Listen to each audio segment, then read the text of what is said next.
함께 나눌 말씀은 구약성경 사무엘하 1장 말씀입니다. 구약성경 사무엘하 1장 1절부터 마지막 절인 27절까지의 말씀, 저와 여러분 한 절씩 교독하도록 하겠습니다. 사무엘하 1장 1절부터 마지막 절 27절까지의 말씀입니다. 제가 먼저 1절을 읽겠습니다. 사울이 죽은 후에 다윗이 아말렉 사람을 쳐 죽이고 돌아와 다윗이 시글락에서 이틀을 머물더니 사흘째 날에 한 사람이 사울의 진영에서 나왔는데 그가 쓰러졌고 머리에는 흙이 있더라. 그가 다윗에게 나와 땅에 엎드려 전해 다윗이 그에게 묻되 너는 어디서 왔느냐 하니 대답하되 이스라엘 진영에서 도망하여 왔나이다 하니라.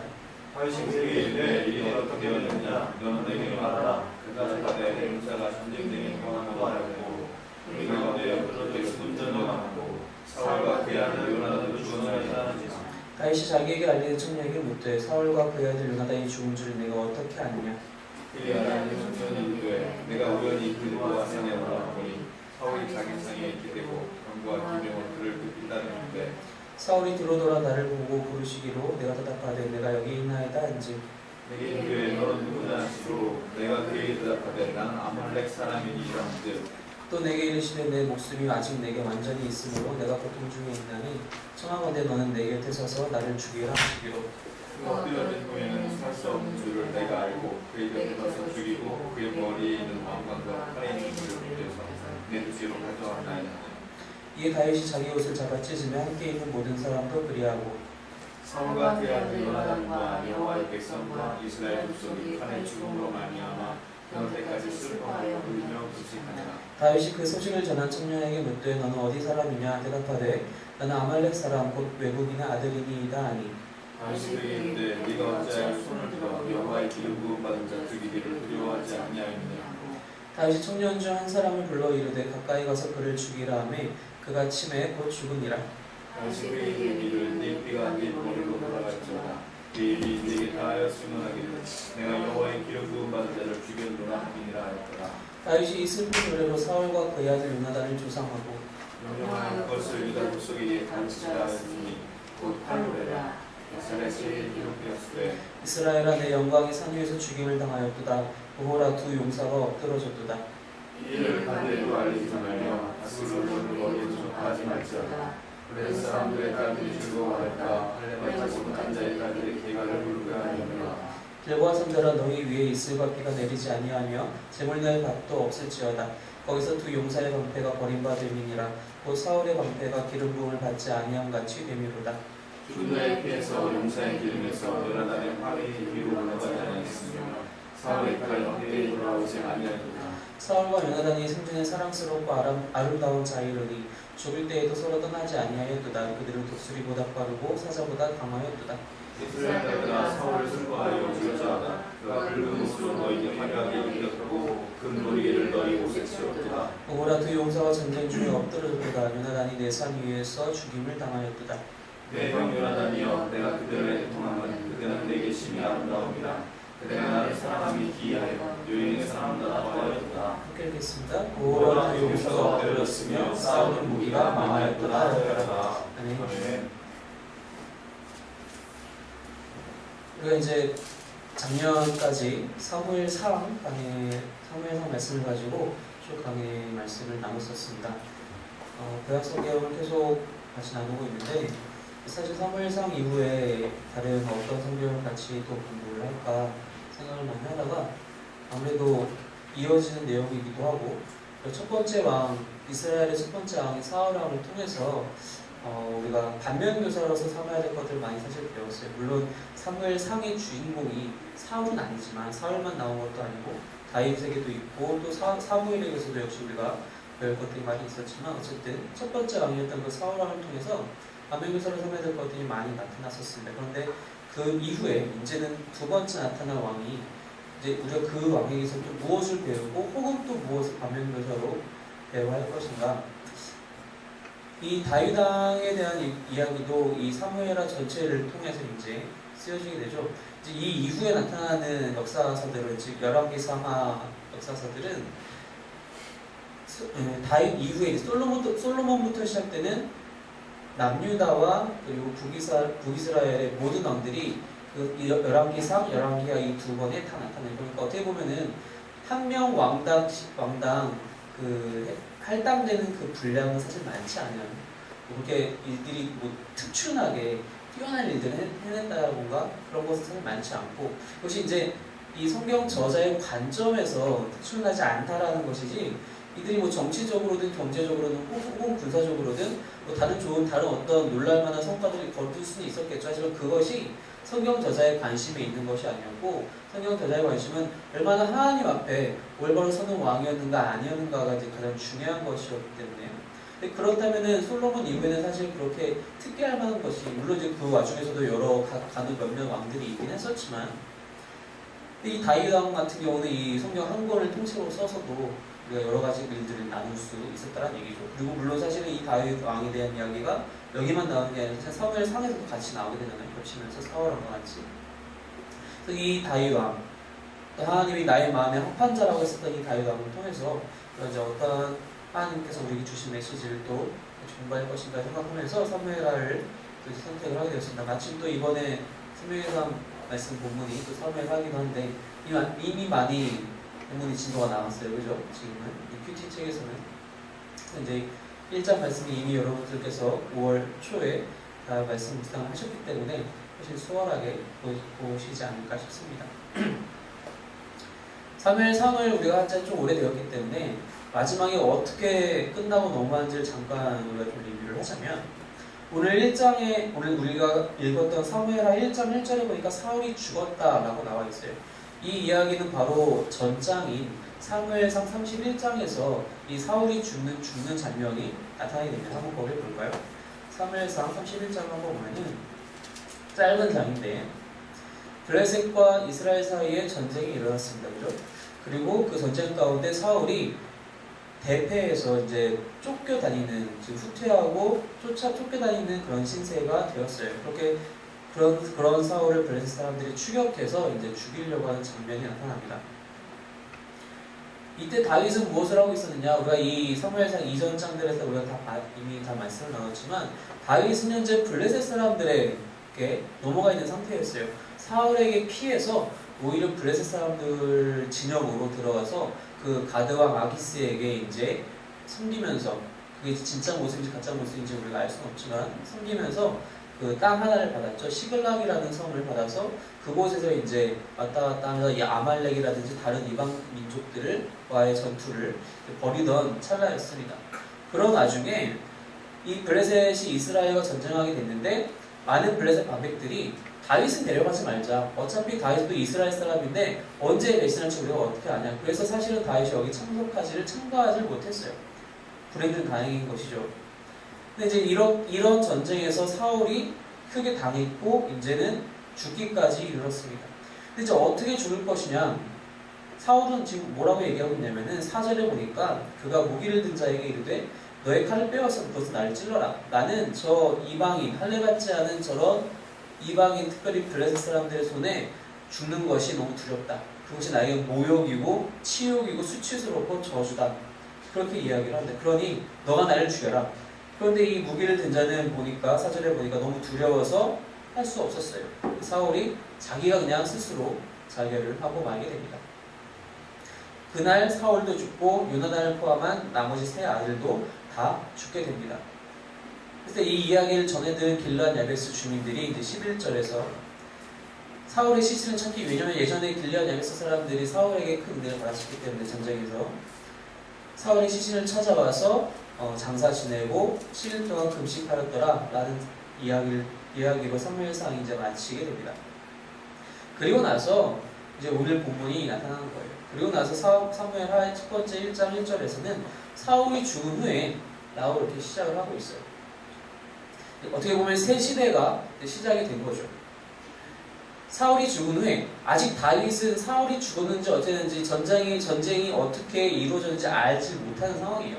다윗은 여전히 늘 했던 대로 자기는 블레셋과 이스라엘과의 전투에 참가하지 못하도록 명령을 받았기 때문에 늘 하던 대로 주변의 이웃 다른 이방 민족들과 전투를 벌이고 시글락으로 다시 돌아왔습니다. 마침 이때는 아말렉 사람을 쳐 죽이고 돌아와서 시글락에서 이제 쉬고 있던 중이었어요. 이틀을 쉬고 사흘째 되던 날 한 사람이 찾아옵니다. 그 한 사람이 찾아와서 뭐라고 얘기하냐면은 즉 이스라엘 군대가 대패하였습니다. 그리고 사울 왕도 죽고 아들 요나단도 죽고 모두 다 죽었습니다. 다윗이 묻죠. 어떻게 아느냐? 그래, 전쟁에서 진 거는 너의 차림을 봐서는 알 것 같다. 근데 사울왕이 죽은 건 너가 어떻게 아느냐? 사실 이러이러해서 사울왕이 나한테 자기를 죽여달라고 애원했습니다. 그래서 제가 죽여줬습니다. 그래서 제가 이 증거물로 왕관과 팔찌를 갖고 왔습니다. 10절에 그렇게 이제 이야기를 하죠. 그 이야기를 듣자마자 다윗은 어떻게 반응합니까? 사울왕은 자기를 오랫동안 쫓아다녔던 사람이에요. 좋아서 쫓아다니는 게 아니라 죽이려고 쫓아다녔던 사람이에요. 광야에서 얼마나 많은 고생을 했는지 몰라요. 그리고 이제는 심지어 쫓겨나와서 자기 땅 이스라엘에서 살지도 못하고 블레셋 사람들 속에서 섞여서 살아야 되는 그런 신세가 되었는데, 그런 상황에서 다윗은 11절에 다윗이 자기 옷을 잡아 찢음에 함께 있는 모든 사람도 그리하고, 12절에 보니까 이들의 죽음으로 말미암아 저녁 때까지 슬퍼하여 울며 금식합니다. 다윗의 반응, 첫 번째 반응은 그들의 죽음, 사울왕과 또 요나단의 죽음으로 인해서 너무나도 슬퍼하고 또 애통해하며 금식하는 장면이 나타나게 됩니다. 여기까지 읽으면은 여러분 이제 주의 깊게 읽으셨으면은 뭔가 이상한 점을 분명히 눈치를 채실 거예요. 왜냐면은 아까 우리가 처음 읽었던 사무엘상 31장에서는 사울왕이 자기의 무기 드는 자한테 얘기를 합니다. 너가 나를 죽여라. 나는 블레셋 사람들의 손에 죽지 못하겠다. 그런데 그렇게 하지 않고 두려워서 못하니까 사울이 스스로 자결을 합니다. 사무엘하 1장에 와서 보니까 한 사람이 와서 제가 죽였습니다 라고 이렇게 다윗에게 이야기하고 있는 거예요. 내용이 다르죠. 왜 그랬을까요? 지금 이 사건에는 총 3명의 등장인물이 나타납니다. 첫 번째는 사울왕이고, 두 번째는 이 아말렉 청년이고요. 그리고 한 명은 다윗왕입니다. 사울왕 한번 봅시다. 이미 사울왕은 죽었지만 그 죽음에서도 우리가 생각해봐야 될 것이 있는데, 무엇이냐면 우리가 아까 사무엘상 마지막 장을 읽었는데 사울이 죽을 때 이렇게 부탁을 합니다. 나는 저 블레셋 이방 사람들의 손에 죽을 수가 없다. 이런 대사 혹은 이런 톤이나 이런 맥락을 여러분들 아마 영화나 뭐 사극이라든지, 특별히 뭐 일본인들이 사무라이가 나오는 그런 극들에서는 아마 종종 들어본직한 대사일 거예요. 차라리 내가 그렇게 하니 내가 할복하고 말겠다 뭐라든지 그런 대사들 있잖아요. 어찌 보면 이게 같은 아시아권이라서 그런지 모르겠지만 살짝 이해가 가긴 해요. 그럴 수도 있지 않을까라는 생각이 들긴 해요. 물론 저는 절대로 그렇게 하지 않을 거예요. 제 목숨이 아깝기 때문에 절대로 그렇게 하지 않겠지만, 어쨌든 이해가 전혀 안 되는 맥락은 아니에요. 사울이 그렇게 말할 수 있어요. 또 왕이고. 근데 그게 과연 올바른 행동이었는가? 그 행동 표면에 나타나는 행동이 그 뿌리에 들어있는 사울의 마음을 보여주고 있다는 겁니다. 여러분, 애초에 이스라엘이 왜 이방 민족에게 이렇게 날이면 날마다 이번에는 어디서 쳐들어오고, 이번에는 블레셋이 쳐들어오고, 이번에는 아말렉이 쳐들어오고, 이번에는 모압이 쳐들어오고, 왜 이런 일들이 생기는 겁니까? 이거 훨씬 예전에 우리가 사사기 말씀을 함께 보면서 그 이야기를 한번 했었어요. 그죠? 기억이 나시나 모르겠는데. 사사기 1장 2장에서 무슨 얘기를 하고 있냐면은, 이스라엘 백성들이 출애굽을 하고 홍해도 건너고 40년 지나서 요단강도 건너와서 여호수아를 필두로 해서 전쟁을 합니다. 유다 지파부터 시작해서 12지파와 다 전쟁을 해서 하나님께서 분배하신 그 땅을 차지하기 위해서 그 가나안 땅에 기존에 살고 있었던 이방인들과 전투를 벌입니다. 이 전투 작업은 이 이스라엘 사람들에게 땅을 주기 위한 작업이기도 하지만, 또 한편으로는 이 땅에 살고 있는 악한 무리들, 하나님을 알지 못하고 거부하는 세력에 대해서 하나님께서 벌을 주시는, 그들을 징벌하시는 장면도 분명히 같이 포함이 돼요. 근데 이들에게 전투를 벌일 때 하나님은 진멸하고 내쫓으라고 하셨는데, 처음에는 그것이 잘 이루어지는 것 같았어요. 그런데 점점 그 전투가 지나면서 땅이 점점 저 이스라엘 백성들이 가지는 땅들이 점점 늘어나다 보니까 어느 순간 이 정도면 됐다. 이 정도면 우리 민족들 다 먹고 살겠는데 굳이 저 땅은 안 가져도 될 것 같아.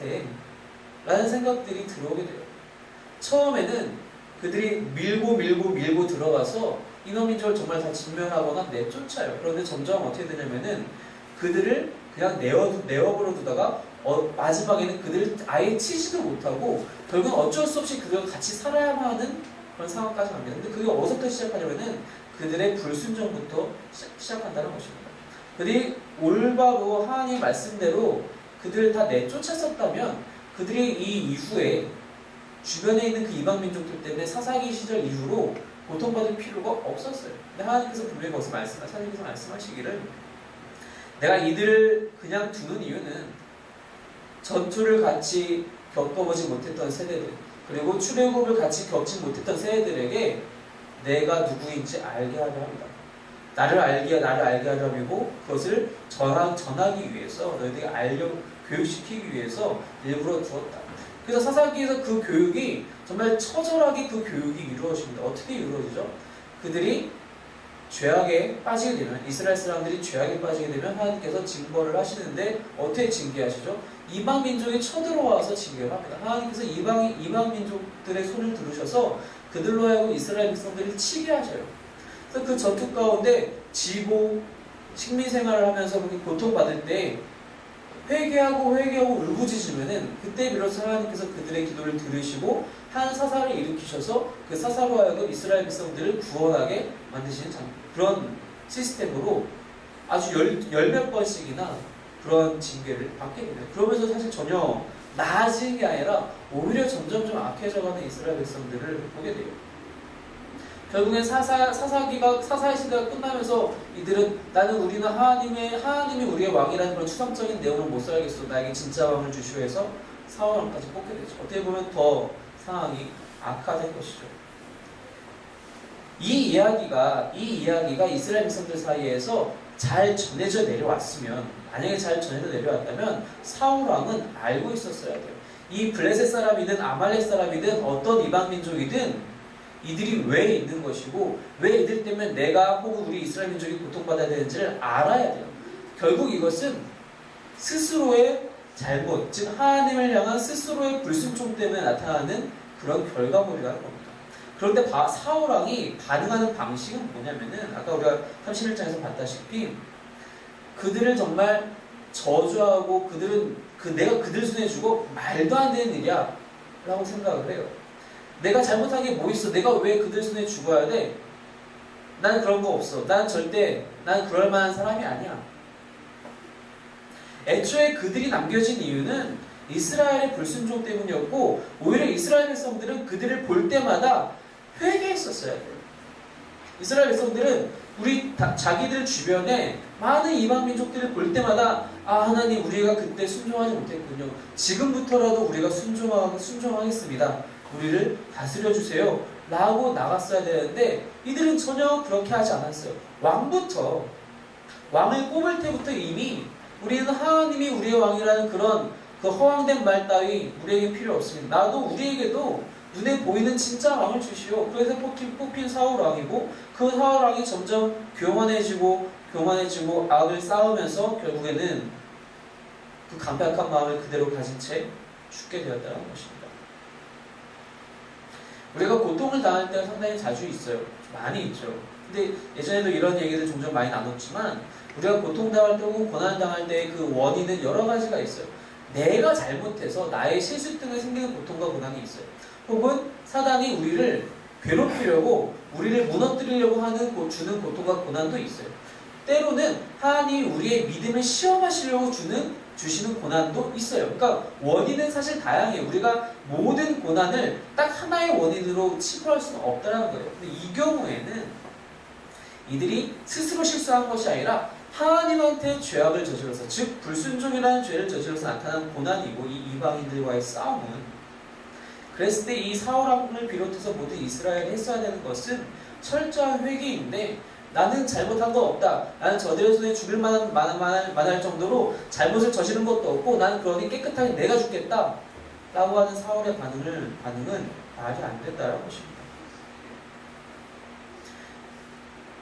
가장 성경에서 뭐 다양한 사람들이 있지만 이렇게 강팍한 마음, 내가 뭘 잘못했어?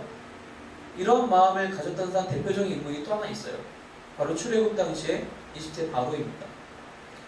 마음이 날마다 강팍해져요. 그래서 처음에는 몇 가지 이적을 보여주니까 하나님께서 보여주시니까 빨리 나가 괜찮아 다 나가줘. 근데 좀만 마음이 풀리면은 언제 그랬냐는 듯이 너 이거 왜 나가는데? 더 열심히 일해. 더 많은 법들을 만들어가지고 와. 정말 변덕이 죽을 듯 마음이 점점점 강팍해지는 한 사람이었죠. 성경에 그런 사람들 참 많아요. 성경에만 만드냐? 요즘도 많아요. 사실 우리들도 강팍한 부분들이 다들 있어요. 믿는 사람, 믿지 않는 사람 다 마찬가지예요.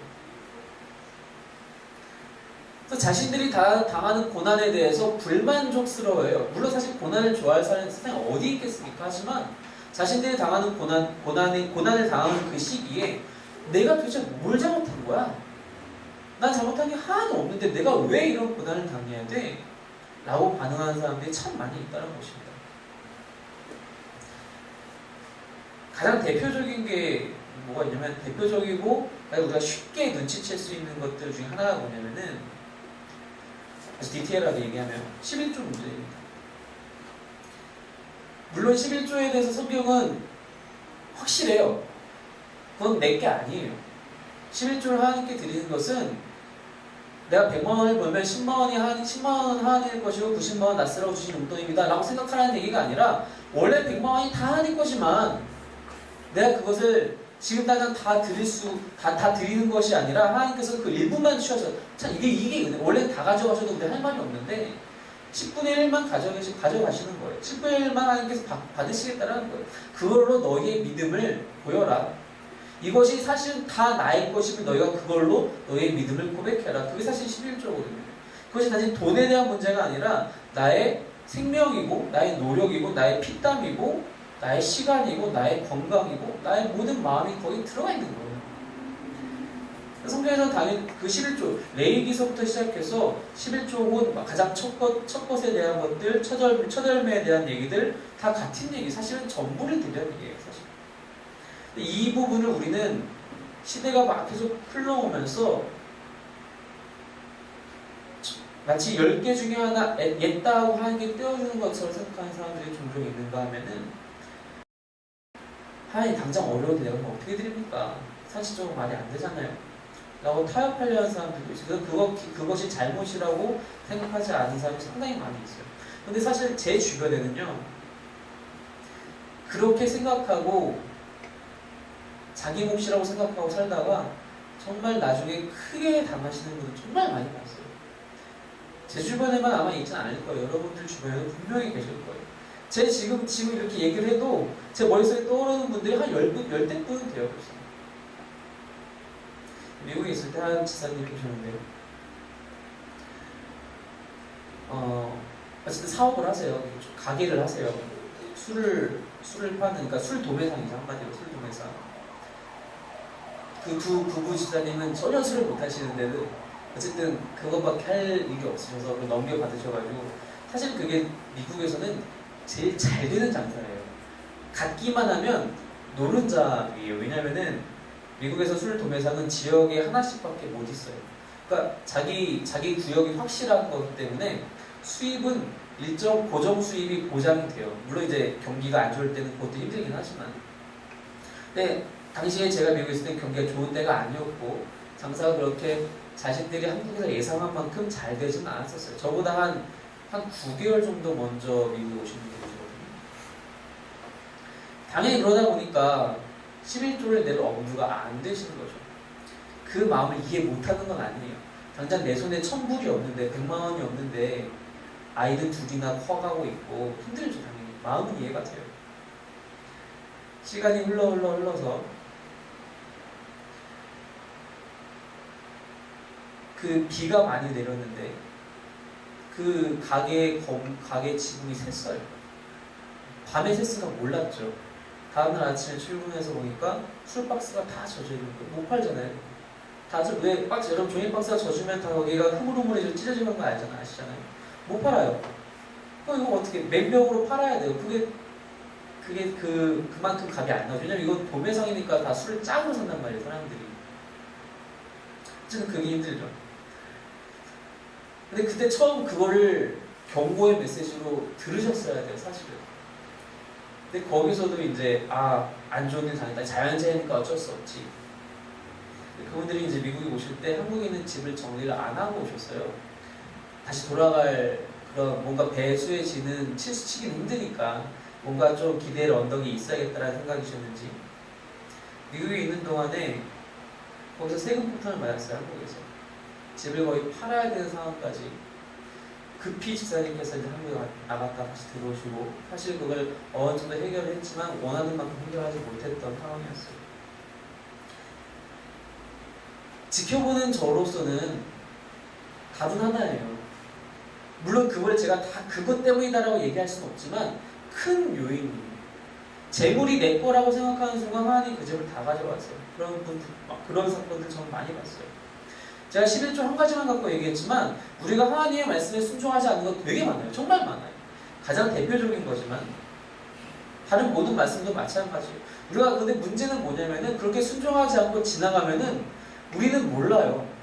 우리는 그게 정말 우리가 크게 당하기 전에는 깨닫지를 못해요. 우리의 마음이 점점점 그거에 익숙해지고 강력해져서 모르게 돼요.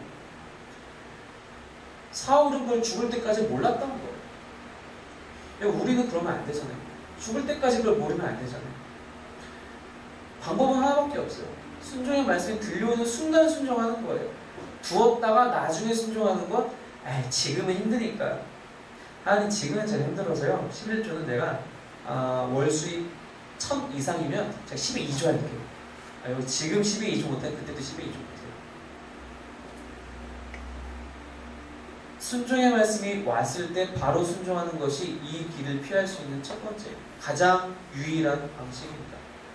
만약에 애굽의 바로가 첫 번째 모세가 와서 얘기했을 때 들었다면 자기의 아들이 죽을 일 없었어요.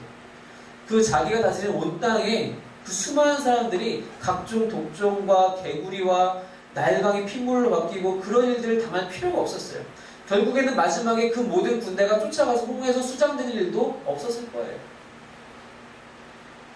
순종은 빠를수록 좋습니다.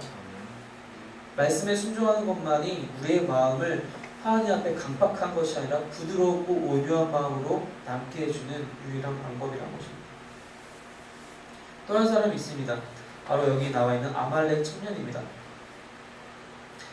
사실 이 아말렉 청년에 대해서 제가 말씀드리고자 하는 것과 다윗 왕에 대해서 말씀드리고자 하는 것이 사실 일치해요. 서로 반대되는 행동을 보이기 때문인데 그것이 무엇이냐면은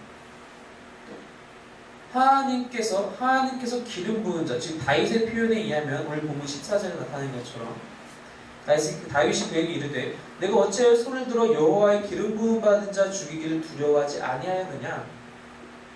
이 아말렉 청년은 사실 거짓말을 하고 있어요. 당시 다윗은 이것이 거짓말인지 아닌지 몰라요.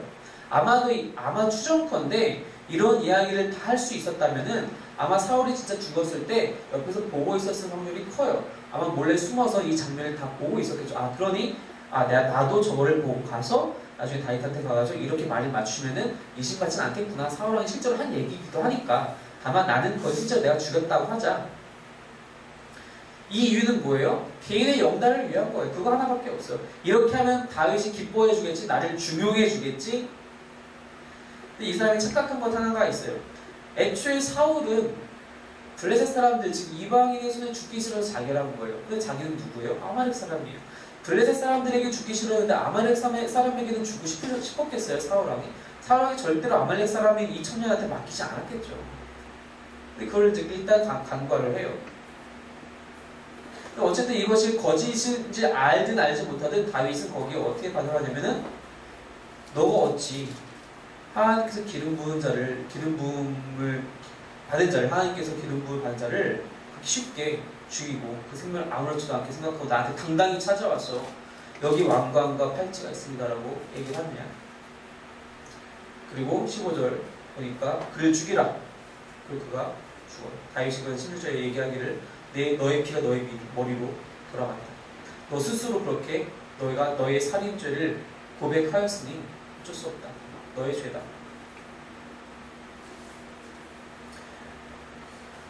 이 본문, 우리가 사실 사무엘상 본문을 다루면서 다윗이 사울을 죽일 수 있는 기회가 2번 있었어요. 그죠? 근데 그 2번 다 사울을 다윗이 죽이지 않아요. 그러면서 돌아 나와서 이제 그 상황이 지나가고 사울 왕에게 다윗이 하는 말이 저는 여호와께서 기름 부으신 자를 해할 수가 없습니다. 그다음 당신을 해하지 않았어요. 보십시오. 이렇게 옷장만 배웠습니다. 뭐 창만 갖고 왔습니다. 이렇게 얘기를 하잖아요. 사무엘상에 보면은. 오늘 똑같은 주제가 한 번 더 나오게 되는데 이거를 현대로 갖고 와서 물론 이제 당시의 문자적인 의미로는 이 순간적인 상황에서의 문자적인 의미로는 이 여호와의 기름 부음을 받은 자는 당연히 사울 왕을 이야기하는 거예요. 이 말씀을 현대로 가져와서 적용할 때 종종 하나님께 기름 부음 받은 자를 함부로 대하면 안 됩니다. 그러니 목사님께 함부로 대하지 마십시오. 이렇게 적용을 하게 되면은 이건 잘못된 적용이라는 거예요. 물론 이 적용이 맞을 때도 있어요. 당연히 목회자들, 교육자들만 우리가 함부로 대하면 안 된다가 아니라 당연히 하나님을 믿는 성도라면 이거 함부로 대할 수 없는 거죠. 같은 가족이고 형제 자매인데. 그런데 이걸 이렇게 오직 목회자만 대접받아야 된다라고 잘못 해석하게 되면은 또 그렇게 배우게 되면은 어떤 일들이 일어나냐면 제가 엊그제 PD수초를 봤는데 정말 머리를 한 대 맞은 듯한 여러분들 혹시 아직 못 보셨으면 집에 가서 한번 보세요. 아마 보시면 답답해서 도대체 왜 보라고 하고 해서 저를 욕할지도 모르겠어요. 사랑의 교회 이야기가 나오는데 그 교회 한 부목사님이 이제 방송국 사람들과 인터뷰를 문답을 합니다. 방송국에서 이제 그 PD가 물어보기를 이 논문 표절에 대해서 어떻게 생각하십니까? 여기 이렇게 석사 논문, 박사 논문, 또 다른 박사 논문 표절입니다. 이렇게 얘기를 했더니 그 부목사님이 어떻게 답변을 하시는가? 그거 다 찾으셨어요? 고등학교 때 숙제 100개씩은 못 찾으셨어요? 이렇게 반응을 하는 거예요. 그러면서 이제 그분 말고 이제 다른 장로님도 같이 나오고 이 부목사님을 옹호하는 그런 분들이 그러니까 한마디로 얘기하면 그 맥락은 왜 건드냐? 목회 잘하고 계신 분 왜 건드냐라는 거예요.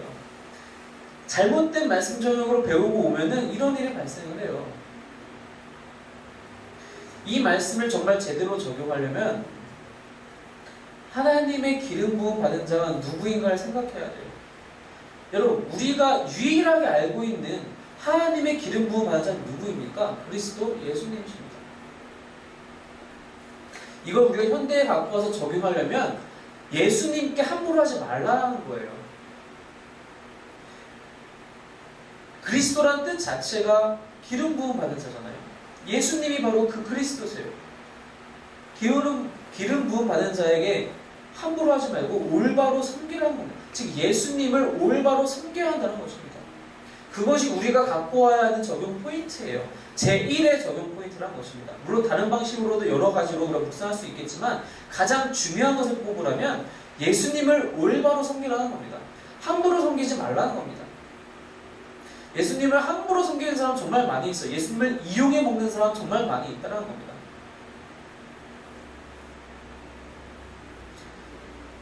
바로 오늘 본문, 그리고 이전 장이었던 사무엘상 31장에서도 나타나잖아요. 바로 사울왕. 마치 하나님이 자신의 도구이냐, 법궤에 대해서 생각할 때도 그랬고, 자기의 그 지위에 대해서 생각할 때도 그랬고, 예수님을 올바로 섬기지 않기 때문에 이러한 일들이 나타난다는 것입니다. 예수님을 올바로 섬긴다는 것은 뭘 얘기하느냐? 지난주에도 같이 말씀 나왔지만 올바른 예배가 예수님을 올바로 섬기는 것입니다. 그게 첫 번째. 그래서 예수님이 오셔서 말씀하시잖아요. 2가지를 말씀을 하세요. 어떻게 하면 제가 영생을 받을 수 있겠습니까? 하나님을 너의 전심을 다하여서 사랑하여라. 둘째는 이와 같으니 내 이웃을 내 몸과 같이 사랑하여라. 그럼 일단 첫째는 하나님을 섬기는 거죠. 하나님 예수 그리스도를 섬기는 거예요. 어떻게? 그분을 사랑함으로. 그분을 사랑하는 것은 이웃을 사랑함으로 드러난다는 게 그 말씀인데, 또 그 하나님을 사랑한다는 것은 예배로도 그 사랑이 드러난다는 거예요. 그게 하나님을, 예수 그리스도를 올바로 섬기는 방법이라는 겁니다. 그분의 주권을 인정하는 거예요.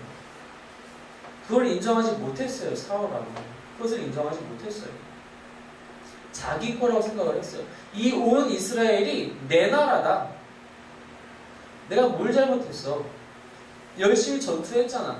블레셋과도 전투하고 아말렉과도 전투하고 내가 이 이스라엘을 방어하기 위해서, 다스리기 위해서 얼마나 열심히 했는데 내가 왜 저들 손에 죽어야 돼? 아니에요. 이스라엘은 하나님 나라예요. 그분의 주권을 인정하지 않는 것, 그분을 예배하지 않는 것, 그분 앞에 회개하지 않는 것, 이것이 다 하나님을, 그리스도를 올바로 섬기지 않는 모습이라는 겁니다. 다윗을 우리가 여러 가지로 묘사하지만 그중 한 가지가 무엇이죠? 예배자입니다. 다윗은 예배를 정말 즐겨했던 사람이에요. 어떻게 하면 내가 이 하나님의 법궤를 성도로 가져올 수 있을까? 가져오는 너무 기쁜 나머지는 춤추며 뛸뛰며 예배하고, 다시 한번 레이기에 나타났던 그런 모든 성막의 그런 모든 예배자들을 또 그 시스템을 다 구비하고 그랬던 사람이에요. 그리스도를 올바로 섬기시기 바랍니다. 날마다 예배함으로, 단순히 예배는 우리 지난주에 같이 말씀 나왔지만 이 예배는 그저 이 예배당에 나와서 드리는 것만이 예배라고 하는 것이 아니라 내 삶 전체에서 그리스도의 주권을 인정하는 것, 내가 당신의 뜻대로 살겠다라고, 나는 내 뜻을 펼치려는 것이 아니라 그리스도 당신의 뜻을 가지고 그 뜻으로 살겠습니다라고 고백하는 것, 그것이 바로 그리스도를, 여호와의 기름 부음 받는 자를 올바로 섬기는 우리의 모습이라는 것입니다. 바로 이러한 예배의 삶이 저와 여러분 가운데 늘 충만하길 바랍니다.